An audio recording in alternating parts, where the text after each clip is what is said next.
তো এখানে দেখতেই পাচ্ছ আমার স্টুডেন্টস আই মেকআপ করেছে, দুটো চোখে কিন্তু দু ধরনের আই মেকআপ প্র্যাকটিস করেছে। এই যে পূজা, তো এখানে হেয়ার স্টাইল প্র্যাকটিস চলছে, তোমরা দেখো।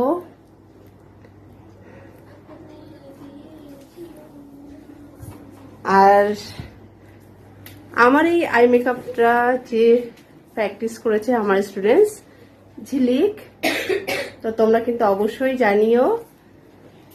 আজকে তাদের প্র্যাকটিস ক্লাস ছিল eye makeup plus hair style. তো আই মেকআপ এখানে হেয়ার স্টাইলও হয়েছে, তোমাদেরকে আগে আমি দেখিয়েছি। এখানে হেয়ার স্টাইল প্র্যাকটিস চলছে এখনো। তো তোমরা যারা চাইছো আমাদের নেক্সট ব্যাচে তোমরা অ্যাডমিশন নেবে, অবশ্যই কিন্তু অ্যাডমিশন নিয়ে নিতে পারো, খুবই শীঘ্রই শুরু হতে চলেছে। তো আমাদের পার্লার লোকেশন আছে বারাসাত ব্যারাকপুর রোড, এছাড়া স্ক্রিনে দেওয়া নাম্বারে অবশ্যই আমার সাথে যোগাযোগ করো। টাটা।